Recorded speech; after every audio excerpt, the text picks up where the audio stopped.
من أكتر الحاجات اللي هتخلي طفلك ما يتكلمش زي اللي في سنه وتخلي عنده مشكلة في النطق والكلام الحاجات دي، خدي بالك منها وبعدي طفلك عنها.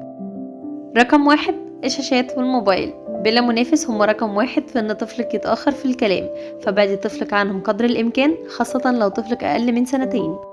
رقم 2: لو ما بتتكلميش مع طفلك فابدأي اتكلمي معاه، لأن عدم محاولة الطفل بتتسبب في تأخر في كلامه، لأنه ما عندوش الفرصة انه يكتسب حصيلة لغوية جديدة.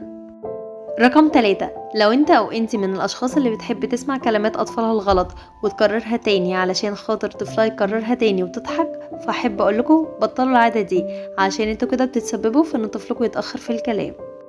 رقم 4: تعليم الطفل لغتين في نفس الوقت من غير ما يتقن اللغة الأولى الأساسية اللي بيتكلم بيها واللي بلده بتتكلم بيها من أكتر الحاجات اللي بتسبب تأخر في الكلام. رقم 5: عدم اختلاط الطفل مع أشخاص تانية وعدم إدماجه مع الأطفال هيقلل من فرص التفاعل الاجتماعي وهيقلل من الحصيلة اللغوية عنده. رقم 6: الدلال الزائد للطفل وتلبية كل طلباته بالإشارة فقط بيزود فرصة تأخر الكلام عنده. رقم 7: عدم الاهتمام بتسمية الأشياء والحاجات اللي حوالين الطفل ومعرفة الطفل بيها معرفة جيدة هتكون السبب في ظهور بعض مشاكل عيوب النطق والكلام عند الأطفال، فخدوا بالكم من الحاجات اللي قلتها واحذروا منها وابعدوا أطفالكم عنها.